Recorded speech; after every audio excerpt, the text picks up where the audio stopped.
अहं वज्रं धेनुनाम् अस्मि कामधुक् प्रजनश्चामि कन्दर्प सर्पाणामस्मि वासुकी। और हे अर्जुन, मैं शस्त्रों में वज्र और गौओं में कामधेनु हूँ और संतान की उत्पत्ति का हेतु कामदेव हूँ। सर्पों में सर्पराज वासुकी हूँ।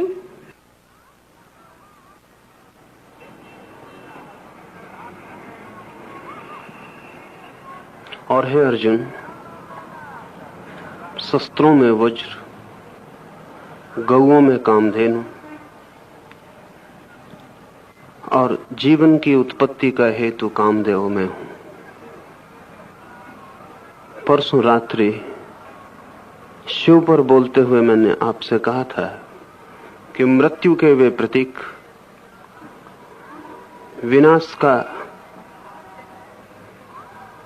विनाश की शक्ति वे हैं, साथ ही प्रेम और काम भी उनके जीवन में उतना ही गहरा है। एक मित्र को चोट लगी होगी इस बात से, तो उन्होंने मुझे पत्र लिखा है कि यह आपने ठीक नहीं किया, हमारे पूज्य देव को, महादेव को आपने काम और प्रेम से संयुक्त किया। मैं कल उनका पत्र मिला था, कल चुप रह गया क्योंकि आज ये सूत्र आने को था। उन्होंने ये भी लिखा है कि शंकर ने तो, शिव ने तो कामदेव को भस्म कर दिया था, कैसे आप उनमें काम की बात कहते हैं? तो पहले उन्हें थोड़ा सा उत्तर दे दूं और फिर इस सूत्र को समझाने में लगूं। काम को भी भस्म तभी किया जा सकता है जब काम हो, नहीं तो काम को भस्म नहीं किया जा सकता। भस्म भी हम उसे ही कर सकते हैं जो मौजूद हो। और मजे की तो बात यह है कि काम को केवल वही भस्म कर सकता है जिसमें काम इतना प्रगाढ़ हो कि अग्नि बन जाए। छोटे मोटे काम की वासना वाला आदमी काम को भस्म नहीं कर पाता। काम की भी लपट चाहिए। और ये दृष्टि कि काम के होने से कोई देवता अपमानित हो जाता है, अपनी ही नासमझी पर निर्भर है। क्योंकि कृष्ण इस सूत्र में कहते हैं कि जीवन की उत्पत्ति का कारण कामदेव मैं हूं। उन मित्र को बड़ी तकलीफ होगी, तब तो शिव ने जिसको भस्म किया होगा वो कृष्ण, और उनको तो भारी पीड़ा होगी कि कृष्ण अपने ही मुंह से कहते हैं कि मैं कामदेव हूं। लेकिन सत्यों को समझना हो तो पीड़ाओं की तैयारी चाहिए। और जो सत्य को समझने की हिम्मत न रखते हो, उन्हें उस तरफ आंख ही बंद कर लेनी चाहिए, उस तरफ प्रयास ही नहीं करना चाहिए। तो कुछ मौलिक बातें आपसे कहूं तब ये सूत्र आपके समझ में आ सके। ये सूत्र कठिन मालूम पड़ेगा, इसलिए नहीं कि कठिन है, इसलिए कि हमारी बुद्धि न मालूम कितनी व्यर्थ की धारणाओं से भरी है, और न मालूम कितनी निंदाएं, और न मालूम कितने विक्षिप्त ख्याल हमारे मन को घेरे हुए हैं। जीवन की समस्त उत्पत्ति काम से ही है, जगत की सृष्टि भी काम से ही है, सृजन का सूत्र ही काम है। अगर ब्रह्मा ने भी जगत को उत्पन्न किया तो शास्त्र कहते हैं कामना पैदा हुई, काम का जन्म हुआ ब्रह्मा में, तो ही उत्पन्न होगा कुछ। इस जगत में जब भी कुछ पैदा होता है तो पैदा होने का सूत्र ही काम है। और ऐसा नहीं कि बच्चे ही जब पैदा होते हैं तभी काम की शक्ति काम आती है, नहीं, कुछ और भी पैदा होता है। एक कविता पैदा होती है, एक चित्र पैदा होता है, एक मूर्ति निर्मित होती है। जहां भी कोई व्यक्ति कुछ सृजन करता है तो उसके भीतर जो ऊर्जा, जो शक्ति काम में आती है वो काम ही है। उत्पत्ति मात्र काम है, सृजन मात्र काम है। इसलिए जो लोग इस सत्य को बिना समझे काम से शत्रुता में लग जाएंगे, उनका जीवन निष्क्रिय और उनका जीवन सृजनहीन और उनका जीवन एक लंबी मृत्यु हो जाएगी। काम से ही सब उत्पन्न होता है, लेकिन इसका यह अर्थ नहीं कि काम में ही सब समाप्त हो जाता है। काम के पार जाया जा सकता है, लेकिन वो पार जाना भी काम के ही मार्ग से होता है। वो सृजन भी काम वासना के ही मार्ग से होता है। काम वासना क्या है और ये कामदेव की धारणा क्या है? शायद पूरी पृथ्वी पर हिंदू धर्म अकेला धर्म है जिसने काम को भी अपनी जीवन दृष्टि में समाहित किया है। ये बड़े साहस की बात है, क्योंकि सामान्यतया धर्म काम के विरोधी है और हम सोच भी नहीं सकते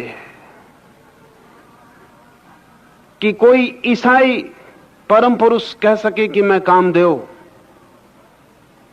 हम सोच भी नहीं सकते कि कोई जैन धारणा इस बात की स्वीकृति दे सके ईश्वर को कहने की कि मैं कामदेव। ये असंभव है, सोचना भी असंभव है। लेकिन कृष्ण इसे सहजता से कह रहे हैं और बड़े साहस की बात है। साहस की इसलिए है कि हम केवल काम वासना के एक ही रूप से परिचित हैं, और इसलिए जब भी काम वासना का ख्याल भी हमारे मन में आता है तो जो चित्र हमारे सामने मौजूद होता है वो हमारे ही काम वासना के अनुभव का है। हमें काम वासना के दूसरे रूप का कोई पता ही नहीं। एक ही ऊर्जा है मनुष्य के भीतर, उसे हम कोई भी नाम दें। अगर वही ऊर्जा नीचे की तरफ प्रवाहित होती है तो काम वासना और सेक्स बन जाती है, और वही ऊर्जा अगर ऊपर की तरफ प्रवाहित होने लगती है तो अध्यात्म, कुंडलनी, हम जो भी नाम देना चाहें, वही ऊर्जा, शक्ति वही है। सिर्फ आयाम, दिशा बदल जाती। नीचे की ओर गिरती हो वही शक्ति तो वासना हो जाती, ऊपर की ओर उठती हो वही शक्ति तो आत्मा हो जाती। नीचे की ओर गिरती हो तो दूसरों को पैदा करती है, ऊपर की ओर उठने लगे तो स्वयं को जन्म देती। नीचे की ओर बहना हो उसे तो किसी और को आधार बनाना पड़ता है, ऊपर की ओर बहना हो तो स्वयं ही आधार होना पड़ता है। नीचे की ओर बहती हो काम ऊर्जा तो जन्नेन्द्रिय के मार्ग से प्रकृति में लीन हो जाती है, और अगर ऊपर की ओर बहने लगे तो सहस्त्रार से लीन होकर ब्रह्म में लीन हो जाती। काम ऊर्जा दो स्थानों से विलीन होती है, या तो जन्नेन्द्रिय से जो कि पहला चक्र है, और या सहस्त्रार से जो अंतिम चक्र है। ये दो छोर हैं आपके व्यक्तित्व के। काम केंद्र से आप प्रकृति से जुड़े हैं और सहस्त्रार से आप परमात्मा से जुड़े हैं, लेकिन शक्ति एक ही है। लेकिन हमारी हालत ऐसी है कि जिस आदमी को आग का एक ही परिचय हो घर जल जाने का, वो सोच भी नहीं सकता कि आग रोटी भी पकाती है, और वो सोच भी नहीं सकता कि रात के अंधेरे में आग प्रकाश भी देती है, और वो सोच भी नहीं सकता कि ठंड से मरते हुए आदमी के लिए आग जीवन भी हो जाती। जिसका एक ही अनुभव हो कि उसने आग से मकान को जलते और बर्बाद होते देखा हो, उसे आग के दूसरे रूपों का कोई भी पता नहीं होता।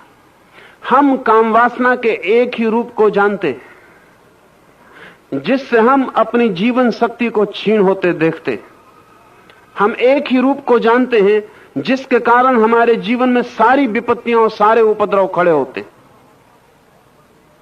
हम एक ही रूप को जानते हैं जिससे हमारे आसपास संसार निर्मित होता है। हम एक ही रूप जानते हैं जिससे क्रोध, लोभ, भय, ईर्षा, वैमनस्य सबका जन्म होता है।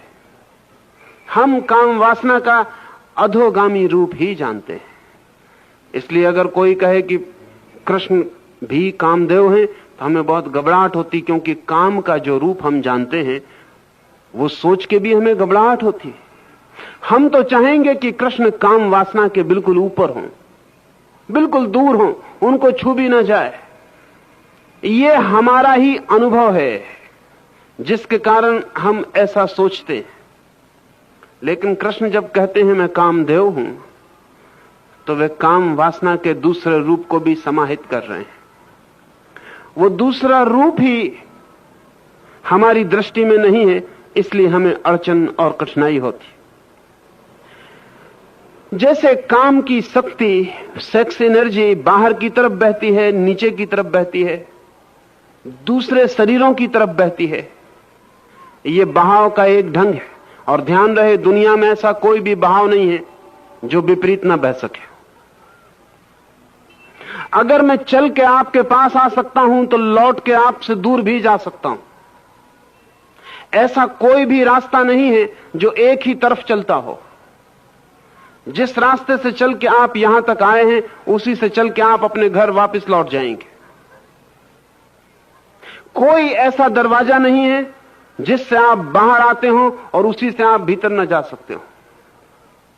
हर द्वार, हर मार्ग, हर प्रवाह दो आयामों में होता है, दो दिशाओं में होता है। आप पीछे लौट सकते हैं। काम वासना का हम एक ही द्वार जानते हैं और एक ही रूप, दूसरे की तरफ प्रवाहित होने वाला। और ध्यान रहे, जब भी कोई दूसरे की तरफ प्रवाहित होता है तो परतंत्र हो जाता है। इसलिए काम वासना गहरे में हमारे लिए एक परतंत्रता है।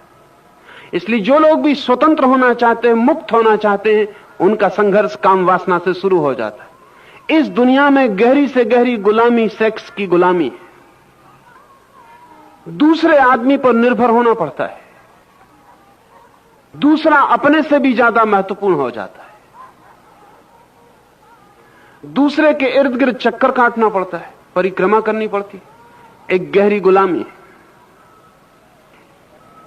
इसलिए जो लोग भी मुक्ति की दिशा में चलते हैं, उनका मन अगर वितृष्णा से भर जाता हो, काम वासना से, तो आश्चर्य नहीं है, तर्कयुक्त है, स्वाभाविक है। लेकिन शत्रुता से भर जाने से कुछ भी ना होगा और लड़ने से भी कुछ ना होगा। मजे की बात है, अगर मुझे स्त्री आकर्षित करती है या पुरुष आकर्षित करता है या कोई मुझे आकर्षित करता है,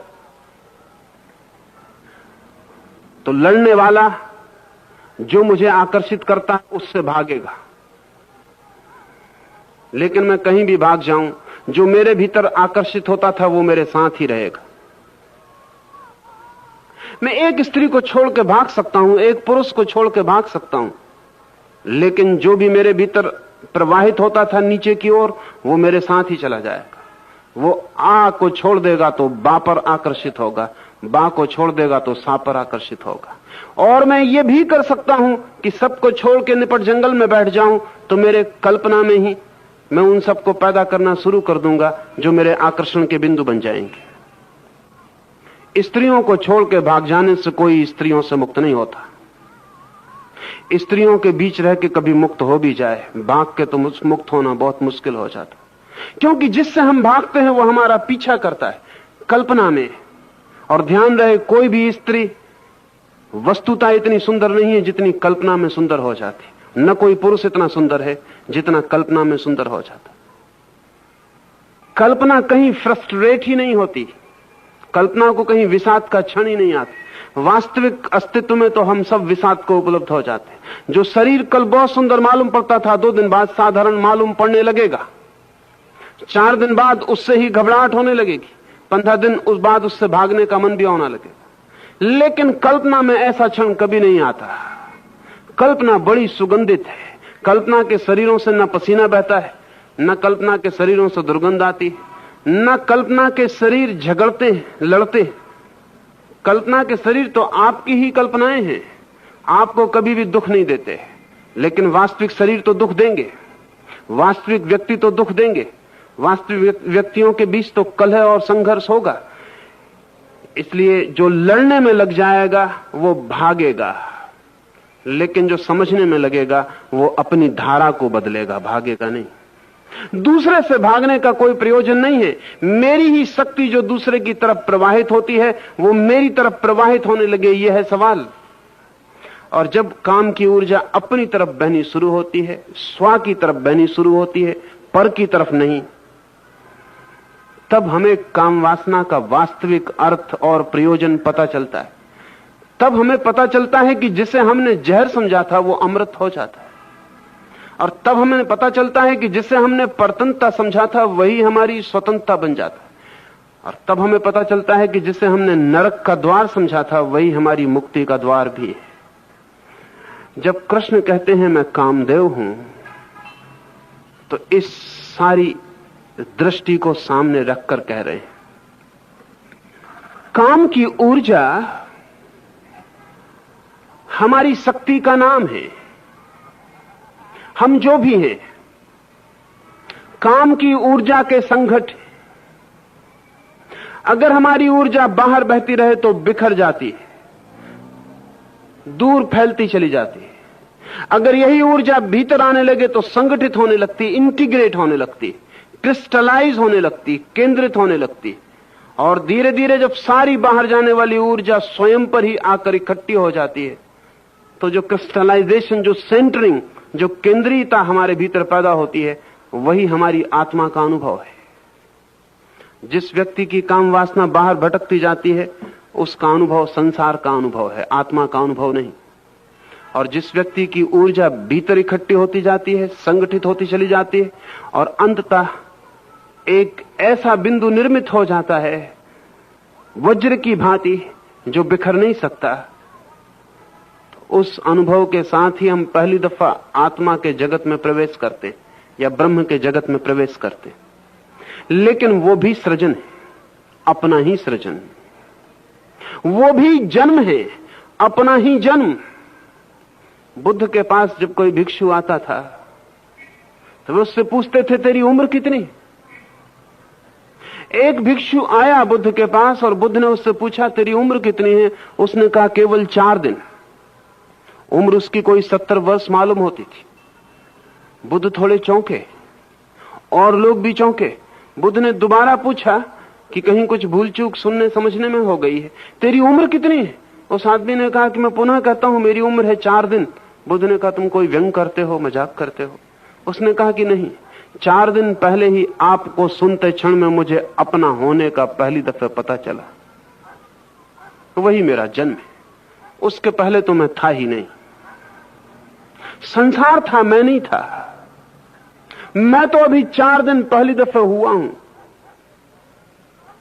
और अभी बहुत कमजोर हूं, एक छोटे शिशु की तरह हूं। अभी आपके सहारे की मुझे जरूरत है, अभी आपकी छाया की मुझे जरूरत है। अभी मैं बिखर सकता हूं, अभी बहुत कोमल तंतु हूं, लेकिन जन्म मेरा अभी 4 दिन पहले हुआ है। उस दिन बुद्ध ने कहा था भिक्षुओं, आज से हमारे भिक्षुओं की उम्र को नापने की यही व्यवस्था होगी। तुम अपनी उस उम्र को छोड़ देना जब तुम नहीं थे, तुम उसी उम्र को गिनना जब से तुम हुए हो। जिस दिन तुम अपने को जानो उसी दिन को समझना तुम्हारा जन्म। माता पिता ने तुम्हारे जिसको जन्म दिया था वो तुम नहीं हो। माता पिता एक शरीर को जन्म देते हैं, लेकिन स्वयं को जन्म देना हो तो स्वयं ही देना पड़ता है। यह जन्म घटित होता है जब काम की ऊर्जा भीतर की ओर प्रवाहित होनी शुरू होती। यह सारा जगत आज विक्षिप्त है। मनस्विद कहते हैं, फ्रायड या जुंग या एडलर, वे कहते हैं कि यह सारी विक्षिप्तता का 99% कारण काम वासना है। वे ठीक ही कहते, लेकिन उनका निदान तो ठीक है, उनका इलाज ठीक नहीं। उनकी डायग्नोसिस बिल्कुल सही है, लेकिन वे जो दवाएं बताते हैं वे ठीक नहीं। उनका ख्याल है कि सारा मनुष्य इतना पीड़ित है ये अतिशय कामुकता के कारण। इतनी कलह और इतनी ईर्ष्या और इतना संघर्ष और इतना लोभ, इस सब के भीतर अगर हम प्रवेश करना शुरू करें तो निश्चित ही केंद्र पर काम वासना मिलेगी। तो फ्रायड कहता है कि ये काम वासना को ठीक से तृप्त करने का उपाय ना हो तो आदमी विक्षिप्त होता चला जाएगा। तो काम वासना को ठीक से तृप्त होने का उपाय होना चाहिए। ये भी थोड़ी दूर तक ठीक है, लेकिन काम वासना को तृप्त करने के कितने ही उपाय किए जाएं, आदमी काम वासना की तृप्ति से कभी भी शांत नहीं होता, हो नहीं सकता। काम वासना को रूपांतरित किए बिना आदमी कभी भी शांत नहीं हो सकता। एक ट्रांसफॉर्मेशन चाहिए। यह काम वासना जो बाहर की तरफ दौड़ती है, इसकी कितनी ही तृप्ति का उपाय किया जाए, कोई तृप्ति उपलब्ध नहीं होती, बल्कि एक और नया खतरा पश्चिम में फ्रायड को मानकर फलित हुआ है। और वो ये कि 50 साल पहले, फ्रायड के पहले पश्चिम में ख्याल था लोगों को कि काम वासना तृप्त हो जाएगी तो लोग बड़े शांत संतुष्ट हो जाएंगे, क्योंकि अगर उसी की अतृप्ति से बेचैनी है तो तृप्ति से शांति हो जाएगी। लेकिन आज अमेरिका में उसे तृप्त करने की सर्वाधिक सुविधाएं उपलब्ध हो गई, संभवतः पृथ्वी पर कहीं भी नहीं थी। सब तरह की स्वतंत्रता, एक परमिसिव सोसाइटी, सब तरह से मुक्त करने वाला समाज पैदा हो गया। लेकिन अनूठा अनुभव हुआ, अतृप्तियां पुरानी अपनी जगह हैं और एक नई अतृप्ति पैदा हो गई, वो है काम वासना की व्यर्थता का बोध। पुरानी अतृप्ति में कम से कम एक आशा थी कि कभी कहीं कोई काम वासना तृप्त होगी तो मन शांत हो जाएगा। अब वो भी आशा न रही।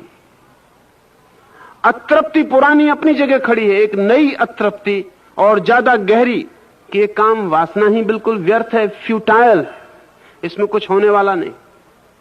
तो आज पश्चिम का आदमी ऐसी बेचैनी में है जिसकी हम कल्पना भी नहीं कर सकते। वो रहेगा क्योंकि फ्रायड का वक्तव्य अधूरा है। फ्रायड के साथ बुद्ध को, कृष्ण को और महावीर को भी जोड़ना अनिवार्य है। फ्रायड का निदान बिल्कुल ठीक है, लेकिन फ्रायड का उपचार ठीक नहीं है। कृष्ण या बुद्ध या महावीर काम वासना को रूपांतरित करने की व्यवस्था देते हैं, और जब काम वासना रूपांतरित होती है तो फिर उसको काम वासना न कह के हम कामदेव कहते हैं। इस फर्क को आप समझ लें। जब तक काम वासना नीचे की तरफ बहती है तब तक काम वासना एक राक्षस की तरह होती, एक दानव की तरह चूसे चली जाती है, आदमी को पिए चली जाती है, उसकी सारी शक्तियों को खींचे चली जाती है, उसे रुग्ण और दीन और दरिद्र किए चली जाती है, खोखला कर देती भीतर से, सब सत्व खिंच जाता, फिक जाता, और आदमी धीरे धीरे एक चली हुई कारतूस की तरह हो जाता। मरने के पहले ही आदमी मर जाता है।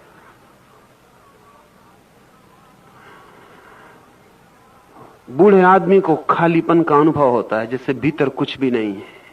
वो खालीपन कुछ और नहीं है, काम वासना ने सारी शक्तियों को अपशोषित कर लिया है। जवान आदमी को भरापन मालूम पड़ता है, वो भरापन भी कुछ नहीं है, वो भरापन भी काम वासना का ही भराव है। बूढ़े और जवान आदमी में उतना ही फर्क है जितना भरी हुई कारतूस में और चल गई कारतूस में, और कोई ज्यादा फर्क नहीं है। न तो जवान भरा हुआ है, न बूढ़ा खाली है। भ्रांति उस ऊर्जा की वजह से हो रही है। भरे आदमी तो केवल वे ही हैं जिनकी काम ऊर्जा ऊपर की तरफ प्रवाहित होनी शुरू होती है। उन्हीं के लिए फुलफिलमेंट, उन्हीं के लिए आप्तता है। जिस दिन काम वासना ऊपर की तरफ प्रवाहित होती, उस दिन कामदेव हो जाती। इसलिए हमने, शायद हम अकेली कौम है जमीन पर जिन्होंने काम वासना को भी देवता की स्थिति दी, उसको भी देव कहने की हिम्मत जुटाई है। लेकिन वो रूपांतरित है, ऊपर उठ गया है, दूसरे से संबंध छूट गया है, शक्ति अपने ही भीतर प्रवाहित होने लगी है, अपने ही अंतस्थल में अंतर यात्रा पर निकल गई है। कृष्ण कहते हैं, मैं कामदेव हूं, समस्त जीवन के सृजन का मूल आधार मैं हूं। और कामदेव कहने की क्या जरूरत, वे कोई और देवताओं का नाम भी ले सकते थे। देवों में कामदेव का ही नाम लेने का प्रयोजन भी है, क्योंकि कामदेव के ऊपर जो उठ जाए, मैंने पहले आपसे कहा काम राक्षस, ऐसा हम करें शब्द का प्रयोग, नीचे की तरफ बहती काम ऊर्जा, फिर कामदेव ऊपर की तरफ बहती हुई काम ऊर्जा। कामदेव के भी ऊपर जो उठ जाए वो देवताओं से पार हो जाता है। बाहर की तरफ बहती ऊर्जा काम राक्षस, भीतर की ओर बहती हुई ऊर्जा कामदेव, और कहीं भी बहती हुई ऊर्जा नहीं, ठहरी हुई ऊर्जा, न बाहर न भीतर। समस्त गति को खो दिया हो ऊर्जा ने, ठहर गई ऊर्जा, स्थिर हो गई ऊर्जा, जैसे कि दिए की लौ ठहर जाए, हवा का कोई झोंका ना हो। उस स्थिति में आदमी कामदेव के भी ऊपर उठ जाता है। इसलिए साधक को पहले दूसरे की परेशानी रहती है कि दूसरा खींचता है, फिर अंतिम परेशानी आती है कि स्वयं का खिंचाव। उसके भी पार जाके द्वंद्व के पार आदमी हो जाता है। जो व्यक्ति कामदेव के पार हो जाता है वो देवताओं के पार हो जाता है। इसलिए हमने बुद्ध को जब ज्ञान हुआ तो कथाएं कहती हैं कि समस्त देवता उनके चरणों में सिर रख के मौजूद हुए। क्या हो गया बुद्ध को कि देवता उनके चरणों में सिर रखें? क्योंकि देवता कितने ही ऊपर हों, कामदेव के ऊपर नहीं होते। लेकिन जब कोई व्यक्ति बुद्धत्व को उपलब्ध होता है तो वो काम के अंतिम रूप से ऊपर चला जाता है।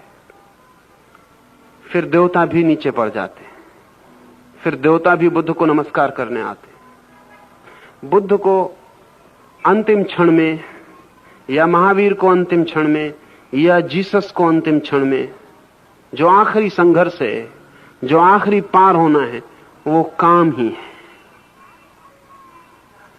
काम के जो पार हो गया वो देवत्व के पार हो गया, वो फिर भगवत्ता में सम्मिलित हो गया। 3 कोटियां हैं।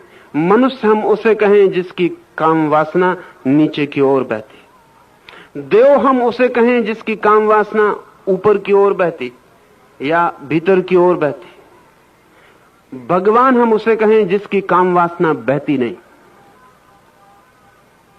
न बाहर न भीतर, न नीचे न ऊपर। ये 3 कोठियां हैं। इसलिए बुद्ध को हम भगवान कहते हैं।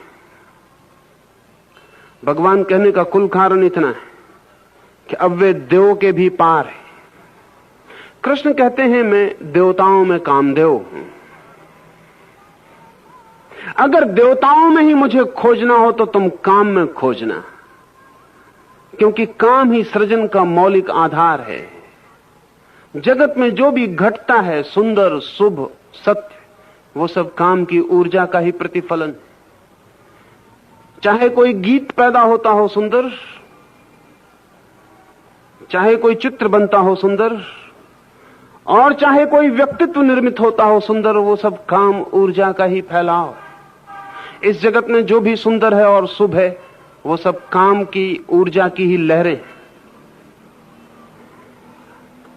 हमने ही अकेले पृथ्वी पर ऐसे मंदिर बनाए, खजुराहो, कोणार्क, जहां हमने भीतर परमात्मा को स्थापित किया और भित्ति चित्रों पर काम के अनूठे अनूठे चित्र खोदे। असंगत मालूम पड़ता है। खजुराहो के मंदिर में प्रवेश करें, घबराहट मालूम होती है।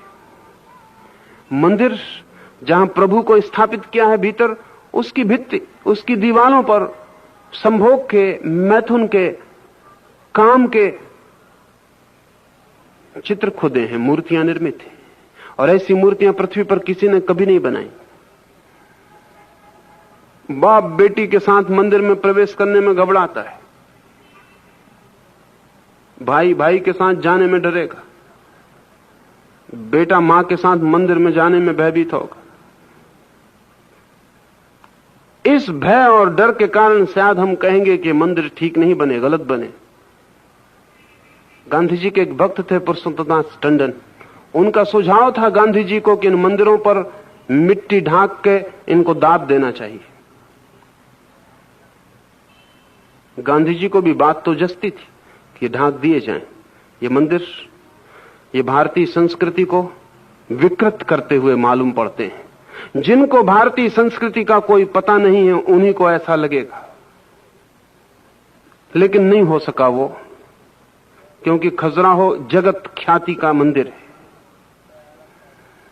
और भारत का टूरिज्म का बड़ा धंधा खजुराहो और कोणार्क जैसे मंदिरों पर निर्भर है। अगर बाहर से पर्यटक देखने ना आते हो इन मंदिरों को और इन मंदिरों की जगत ख्याति ना हो तो हमने जरूर इन पे मट्टी ढांक दी होती, इनको पूर दिया होता, इनको मिटा दिया होता। इतना हमें क्यों डर लगता है? मां अपने बेटे के साथ इस मंदिर में जाने में भयभीत क्यों होती? क्योंकि हम जीवन के तथ्यों को स्वीकार नहीं करते, हम जीवन के तथ्यों को झुठलाते हैं, हम बेईमान हैं। जीवन के सीधी सच्चाइयों के प्रति हम बहुत बेईमान हैं। नहीं तो बात ही क्या है? जब कोई मां बनती है किसी बेटे की तभी काम ऊर्जा के कारण बनती है। जब कोई बाप बनता है किसी बेटे का तो काम ऊर्जा के कारण बनता है। लेकिन काम ऊर्जा के प्रति हमने इस तरह के छिपाव खड़े किए हैं कि हम दुनिया में बात ही नहीं होने देते। जो मौलिक है सत्य उसको हम ऐसे छिपाते हैं जैसे वो घटता ही नहीं। उस घबराहट के कारण ये मंदिर हमें प्रवेश करने में डर पैदा करवाता। ये मंदिर बहुत सत्य है, सत्य नग्न रूप से सत्य है और विचार करके इसे निर्मित किया गया है। दीवाल के बाहरी हिस्सों पर काम वासना के चित्र हैं और मंदिर इस बात का प्रतीक है कि जब तक तुम्हारा मन दीवाल के बाहर के चित्रों में लीन हो तब तक भीतर प्रवेश नहीं हो सकेगा। जिस दिन तुम्हें बाहर मंदिर की दीवाल पर खुदे हुए मैथुन के गहन चित्र जरा भी आकर्षित ना करें, उसी दिन तुम भीतर आना, उसी दिन तुम परमात्मा के मंदिर में प्रवेश कर सकोगे। संसार इस मंदिर के बाहर खुदे हुए चित्रों की परिधि है और जब तक किसी का मन काम वासना में डोल रहा है तब तक वो मंदिर में प्रवेश नहीं हो सकता। और काम वासना में डोलने के दो ढंग हैं, या तो काम वासना के लिए डोल रहा हो या काम वासना से भयभीत होकर डर के डोल रहा हो। जो आदमी इस मंदिर के पास जाता है और आंखें गड़ा के इन चित्रों को देखने लगता है वो भी उनसे उलझा है। जो इन चित्रों को देख के आंखें नीची करके दुबक के अंदर घुस जाता है वो भी इन्हीं चित्रों से उलझा हुआ है। जो आदमी इन चित्रों के पास से ऐसे गुजर जाता है जैसे चित्र हो ही ना, वही आदमी मंदिर में प्रवेश के योग्य है। काम वासना से जो पार नहीं जाता वो मंदिर में प्रवेश नहीं पा सकता, लेकिन काम वासना का विरोध करके कोई कभी पार नहीं गया है। इस जगत में समझने के अतिरिक्त पार जाने का कोई भी उपाय नहीं। लड़ते हैं ना समझ, जानते हैं समझदार, और जानना ताकत है, ज्ञान शक्ति है। बेकन ने कहा है नॉलेज इज पावर, सभी अर्थों में सही है। जहां भी ज्ञान है वहीं शक्ति है, और जिस चीज का हमें ज्ञान है हम उसके मालिक हो सकते हैं, और जिसका हमें ज्ञान नहीं है हम उससे चाहे भयभीत हों, चाहे पराजित हों, चाहे उसके गुलाम रहें, चाहे उससे डर के भागते रहें, हम उसके मालिक कभी भी ना हो सकेंगे। आकाश में बिजली कौनती है, आज हम उसके मालिक हो गए। वैसे ही ठीक काम वासना और भी बड़ी बिजली, जीवंत बिजली है, उसके भी मालिक होने का उपाय है। लेकिन मालिक केवल वे ही हो सकते हैं जो उसके प्रति भी सद्भाव रख के चले। जब कृष्ण कहते हैं मैं कामदेव हूं तो सद्भाव रखा जा सकता है, तब कोई विरोध, तब कोई निंदा का सवाल नहीं है। तब ये भी शक्ति परमात्मा की है, और इस शक्ति का कैसे अधिकतम उपयोग हो सके, और कैसे ये शक्ति जीवन के लिए मंगलदायी हो जाए, और कैसे ये शक्ति हमारी मृत्यु का कारण न बने वरन परम जीवन में प्रवेश का द्वार हो जाए, इसकी दिशा में मेहनत की जा सकती। सिर्फ अकेले हिंदुस्तान ने एक विज्ञान को जन्म दिया जिसका नाम तंत्र है, एक पूरे विज्ञान को जन्म दिया जिसके माध्यम से काम की ऊर्जा ऊर्ध्वगामी हो जाती और जिसके अंतिम प्रयोगों से काम ऊर्जा स्थिर हो जाती, उसका प्रवाह समाप्त हो जाता है। कृष्ण कहते हैं मैं कामदेव हूं, लेकिन इसका यह अर्थ नहीं है कि कोई काम वासना में पड़ा रहे। काम को भी दिव्य बनाना है, तभी ये कृष्ण के कामदेव की बात समझ में आएगी। उसे भी दिव्यता देनी है। हमारा तो काम पशुता से भी नीचे चला जाता है, दिव्यता तो बहुत दूर की बात। पशुओं की काम वासना में भी एक तरह की स्वच्छता है, और पशुओं की काम वासना में भी एक तरह की सरलता है, एक निर्दोष भाव है। आदमी की काम वासना में भी उतना निर्दोष भाव भी नहीं है। आदमी की काम वासना लगती है पशुओं से भी नीचे गिर जाती। क्या कारण होगा? क्योंकि पशुओं की काम वासना उनकी शुद्ध शारीरिक घटना है और आदमी की काम वासना शारीरिक कम और मानसिक ज्यादा है। मानसिक होने से विकृत है, मानसिक होने से विकृत है, सेरिब्रल होने से विकृत है। एक आदमी संभोग में उतरे ये निर्दोष हो सकता है, लेकिन एक आदमी बैठ के और संभोग का चिंतन करे ये विकृत है, ये बीमार है। 3 संभावनाएं हैं, या तो कामना, काम की शक्ति प्रकृत हो, नेचुरल हो, अगर नीचे गिर जाए तो विकृत हो जाए, अननेचुरल हो जाए, अगर ऊपर बढ़ जाए तो संस्कृत हो जाए, सुपरनेचुरल हो जाए। प्रकृत काम वासना दिखाई पड़ती है पशुओं में, पक्षियों में, इसलिए नग्न पक्षी भी हमारे मन में कोई परेशानी पैदा नहीं करता। लेकिन कुछ लोग इतने रुग्ण हो सकते हैं कि नग्न पशु पक्षी भी परेशानी पैदा करें। अभी मैंने सुना कि लंदन में बूढ़ी औरतों के क्लब ने एक इश्तहार लगाया हुआ है और उसमें कहा है कि सड़क पर कुत्तों को भी नग्न निकालने की मनाही होनी चाहिए। अब बूढ़ी स्त्रियों को सड़क पर नग्न कुत्तों को निकलने में क्या ऐतराज होगा? इस ऐतराज का संबंध कुत्तों से कम इन स्त्रियों से ज्यादा है। इनके मन में कहीं कोई गहरा विकार है, वही विकार प्रोजेक्ट होता है।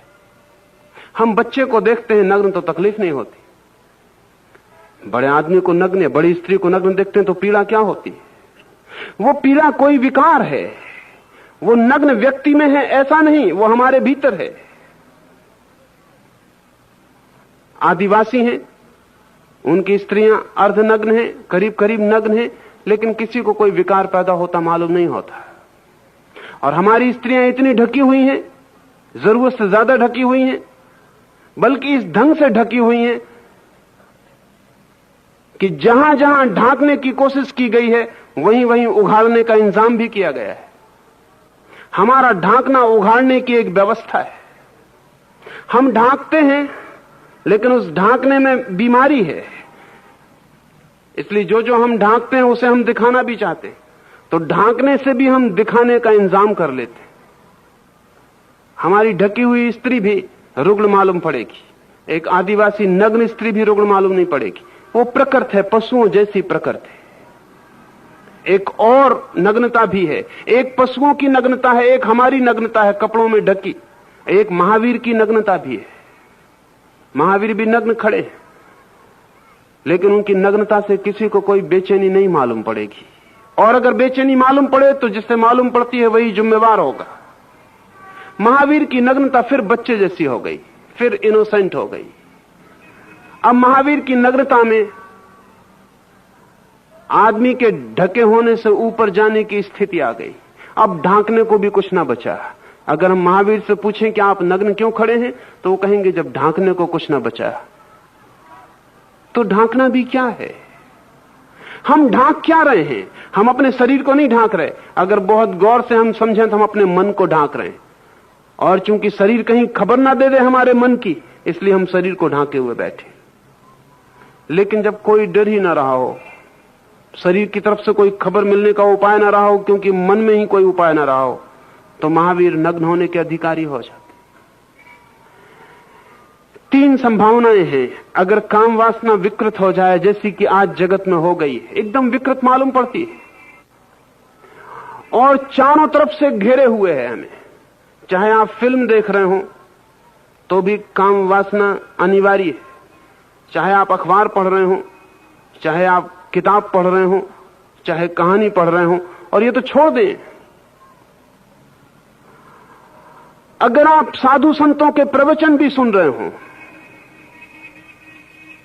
तो भी काम वासना अपना निषेधात्मक रूप प्रकट करती रहती।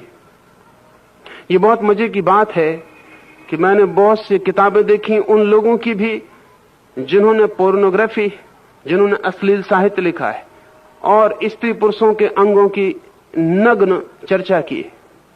उन साधु संतों की किताबें भी मैंने देखी जिन्होंने स्त्री पुरुषों के अंगों की चर्चा की है निंदा के लिए। लेकिन बड़े मजे की बात है, कोई पोर्नोग्राफर इतने रस से चर्चा नहीं कर पाता जितने साधु संत कर पाते। इतना रस नहीं मालूम पड़ता। कोई असली लिखने वाला इतने रस से चर्चा नहीं करता। ये विकृत रस है, भीतर दमन है, भीतर दबाया है, जबरदस्ती की है, वो पीछे से निकलता है। ज़ेन कथा है एक, दो फकीर, एक बूढ़ा और एक युवा, एक नदी के पास से गुजरते। बूढ़ा फकीर आगे है, भिक्षु है बौद्ध। एक युवा लड़की खड़ी है नदी के किनारे और वो उस बूढ़े से कहती है कि मुझे नदी के पार जाना है और मैं डरती हूं। उस बूढ़े का मन हुआ कि हाथ से सहारा देकर नदी पार करा दे, लेकिन ये सोचा उसने कि हाथ का सहारा दे दे कि भीतर वासना पूरी तरह खड़ी हो गई। घबरा गया, लड़की से नहीं अपने से घबरा गया। आंखें नीची कर ली और नदी पार हो गया। नदी के उस पार जाके उसे ख्याल आया कि मैं तो बूढ़ा आदमी हूं और मेरा अपने ऊपर संयम है, इसलिए लड़की का हाथ मैंने नहीं पकड़ा। हमारे सब संयम इसी तरह के कमजोर हैं। लेकिन मेरे पीछे जो युवा सन्यासी आ रहा है, कहीं वो इस भूल में ना पड़ जाए जिसमें मैं पड़ा जा रहा था। पढ़ते पढ़ते बचा, बाल बाल बचा। लौट के उसने देखा तो उसकी तो छाती बैठ गई।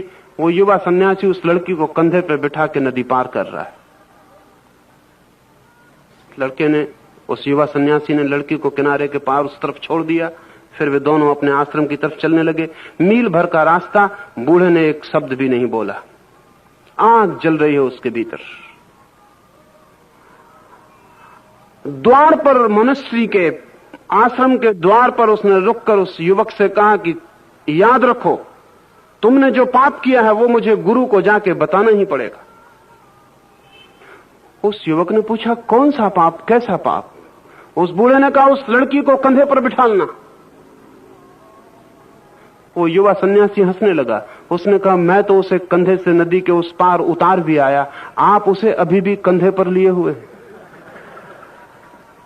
You are still carrying her, अभी भी आप उसे खींच रहे। चाहे सिनेमा गृह में जाएं तो एक रूप है वासना का, और मंदिर में जाके चर्चा सुने तो ये खींचने वाला रूप है वासना का। लेकिन सब तरफ वासना घेरे हुए, सब तरफ वासना घेरे हुए। ये तो रुग्ण मालूम होती है अवस्था, पशु से भी नीचे गिर गई अवस्था मालूम पड़ती है। इससे ऊपर उठा जा सकता है, लेकिन उठने के लिए पहली ध्यान रखने की बात जरूरी जो है वो ये है कि जो भी इससे लड़ने लगेगा वो ऊपर नहीं उठ पाएगा, क्योंकि जिससे हम लड़ते हैं उसमें हमारा रस निर्मित होता है। आप अपने मित्र को भी भूल सकते हैं, शत्रु को भूलना इतना आसान नहीं। मित्र को भूल जाने में इतनी कठिनाई नहीं है, मित्र भूल ही जाते हैं, समय भुला देता है, लेकिन शत्रु को भुलाना बहुत मुश्किल है। जिससे आप लड़ते हैं उससे 24 घंटे लड़ना पड़ता है। और एक बड़ी कीमिया की बात है भीतरी, कि जिससे आप बहुत दिन तक लड़ते हैं आप उसके जैसे ही हो जाते हैं। किसी से भी लड़के देखें आप, अगर 2-4 साल किसी दुश्मन से आपकी दुश्मनी चल जाए तो 4 साल के बाद आप पाएंगे कि आप अपने दुश्मन जैसे हो गए। 2 मित्र भी इतने एक से नहीं होते जितने 2 शत्रु अंत में एक से हो जाते, क्योंकि जिससे लड़ना पड़ता है उसकी ही तरकीबें काम में लानी पड़ती, और जिससे लड़ना पड़ता है उसी की भाषा काम में लानी पड़ती, और जिससे लड़ना पड़ता है उसका सत्संग भी करना पड़ता है, और जिससे लड़ना पड़ता है 24 घंटे चेतना में उसका भाव बना रहता है। इसलिए काम वासना से लड़ने वाले लोग एक बहुत मानसिक व्यभिचार में पड़ जाते हैं, भीतर व्यभिचार चलने लगता है, उनके सपने विकृत हो जाते हैं। अगर हम साधुओं के सपने देखें तो हम बहुत घबरा जाएं। वैसे सपने कारागृहों में बंद अपराधी भी नहीं देखते।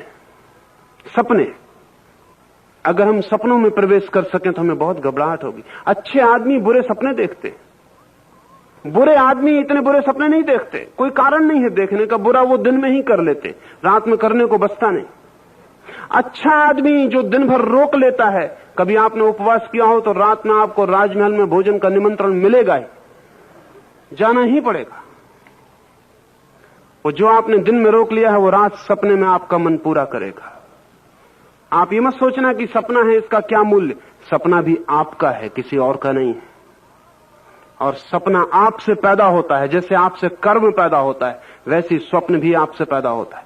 अगर मैं एक आदमी को हत्या करता हूं दिन में तो मैं उतना ही जिम्मेवार हूं जितना मैं हत्या करने का सपना देखूं तब। अदालत मुझे नहीं पकड़ेगी, वो दूसरी बात है, लेकिन सपना भी मुझ में ही पैदा होता है जैसे कर्म मुझ में पैदा होता है। कर्म भी मेरा है, स्वप्न भी मेरा है।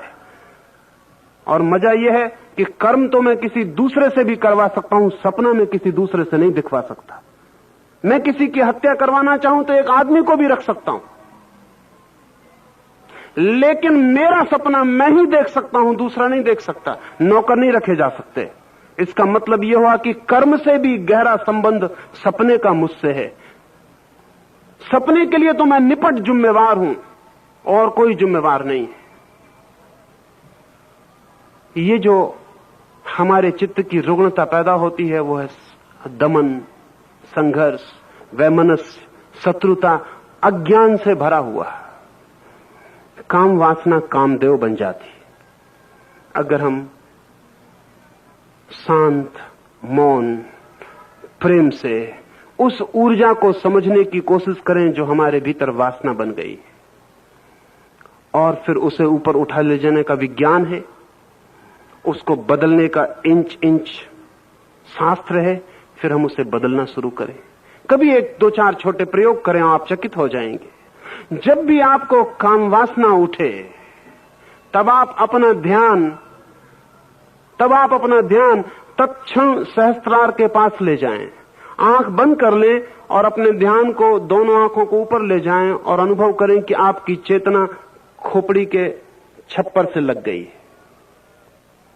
एक सेकंड और आप अचानक पाएंगे कि वासना तिरोहित हो गई।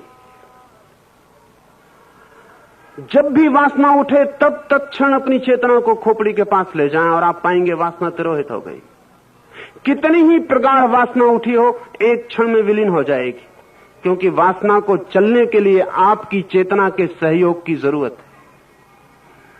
और जो लोग इस तरह जीना शुरू कर देते हैं कि उनकी चेतना धीरे धीरे धीरे सतत ऊपर की ओर प्रवाहित रहने लगती है, उनमें वासना पैदा होनी बंद हो जाती है और अंततः चेतना की डोर को पकड़कर वासना की ऊर्जा ऊपर चढ़ने लगती है। और जिस दिन वासना ऊपर चढ़ती है उस दिन जीवन में जैसे आनंद का अनुभव होता है वैसा हजारों संभोगों में भी नहीं हो सकता, क्योंकि हर संभोग शक्ति को खोना है और हर समाधि शक्ति को पाना है। नीचे उतरना, अपनी चेतना के तल को भी नीचे गिराना है। ऊपर उठना, अपनी चेतना के तल को भी ऊपर उठाना है। और जितने हम ऊपर उठते हैं और जितने हम हल्के होते हैं उतने गहन आनंद में प्रवेश होता है। जिस दिन कोई व्यक्ति अपनी खोपड़ी के पार भी अपनी चेतना को ले जाने में समर्थ हो जाता है उस दिन उसे अनंत आनंद की उपलब्धि होती है। इसे हम ऐसा समझ सकते हैं, जब कोई व्यक्ति अपनी ऊर्जा को काम केंद्र से नीचे गिराता है तब उसे सुख का आभास होता है, और जब कोई व्यक्ति अपनी काम ऊर्जा को सहस्त्रार से आकाश में तिरोहित करता है तब उसे आनंद का अनुभव होता है। इसलिए कृष्ण कहते हैं, मैं कामदेव हूं, समस्त जन्म समस्त सृजन मेरे ही द्वारा है, मैं ही हूं। ये जीवन को स्वीकार करने का अद्भुत सूत्र है। अल्बर्ट सवीजर ने संभवतः इस सदी का हिंदू धर्म के ऊपर सबसे गहरा क्रिटिसिज्म, सबसे गहरी आलोचना लिखी है। अल्बर्ट सवीजर इस सदी के दो चार विचारशील लोगों में एक था, और उसके विचार का मूल्य है और उसकी आलोचना विचारणीय है। उसने कहा है कि हिंदू धर्म लाइफ नेगेटिव है, जीवन को अस्वीकार करता है, जीवन का निषेध करता है, जीवन का शत्रु है, जीवन को स्वीकार नहीं करता है। निश्चित ही सवीजर को कुछ भूल हो गई है, और सवीजर की भूल का कारण है क्योंकि सवीजर गांधी को पढ़ के समझता है कि वो हिंदू धर्म के प्रतीक है। सवीजर महावीर और बुद्ध को पढ़ के समझता है कि वो हिंदू धर्म के प्रतीक है। सवीजर को अगर हिंदू धर्म समझना है तो उसे कृष्ण को पढ़ना चाहिए, न तो महावीर और न बुद्ध और न गांधी। ये हिंदू धर्म के प्रतीक नहीं है। और इनको पढ़ने से ऐसा वहम पैदा हो सकता है, ऐसा भय पैदा हो सकता है कि जीवन का निषेध है, जीवन का विरोध है। कृष्ण को पढ़ने पर पता चलेगा कि जीवन का इतना समग्र स्वीकार कहीं और संभव नहीं है। कृष्ण कहते हैं मैं कामदेव हूं। काम की जहां स्वीकृति हो गई वहां जीवन स्वीकार हो जाता है, और जहां काम की अस्वीकृति हुई वहां जीवन का स्वीकार हो जाता है। बड़े मजे की बात है, सविज्जर ईसाई है। ईसाइयत ज्यादा जीवन निषेधक है।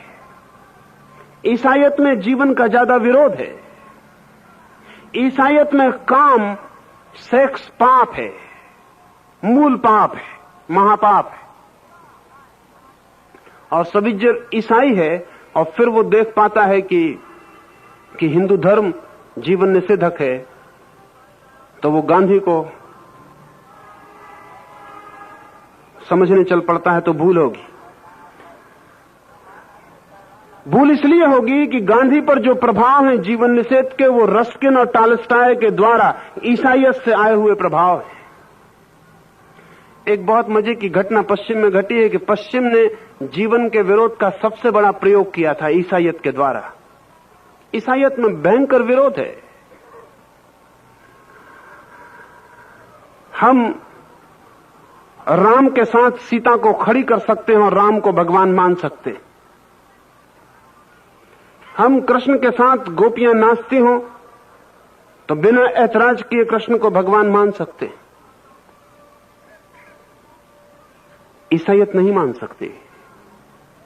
ईसाई तो मानती ही है कि काम वासना ही इस जगत में पाप का कारण है, इसलिए काम वासना से हट जाना है, और हट जाने का मतलब गहरा दमन।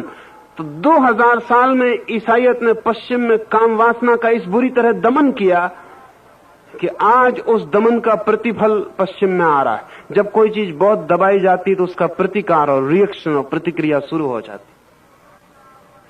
ईसाइयत ने जिस चीज को खूब दबाया था जोर से, आज वो जोर से फैल के पैदा हो गई। आज पश्चिम में जो वासना का खुला खेल है, उसमें जिम्मेवार पश्चिम के आज के लोग कम और 2000 साल के वे लोग ज्यादा हैं जिन्होंने वासना को बिल्कुल दबाने का पागलपन से भरा हुआ आग्रह किया। सभी जर की आलोचना अनुचित है, लेकिन उसको कारण है क्योंकि ऐसे लोग भारत में जरूर हुए हैं जो जीवन निषेधक है, लेकिन भारत की मूलधारा जीवन निषेधक नहीं है। भारत की मूलधारा जीवन को उसकी समग्रता में स्वीकार करती, उसकी पूर्णता में स्वीकार करती। जीवन जैसा है भारत उसको अंगीकार करता है और फिर अंगीकार के द्वारा उसे रूपांतरित करता है। इस भेद को ठीक से समझ लें। आप किसी चीज से लड़ सकते हैं बदलने के लिए, आप किसी चीज को स्वीकार कर सकते हैं बदलने के लिए। स्वीकार करके जो बदलाहट है वो गहरी होती है, लड़ के जो बदलाहट है वो गहरी नहीं होती, क्योंकि जिससे आप लड़ते हैं उसे आप समझ ही नहीं पाते।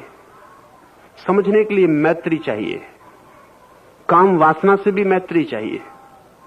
कृष्ण कहते हैं मैं कामदेव हूं, वे ये कहते हैं कि ये पूरा जीवन मुझसे ही पैदा होता, ये जीवन का सारा खेल मेरा ही खेल है और ये सब दिव्य हो सकता है, इसलिए अपने को इससे संयुक्त करते हैं।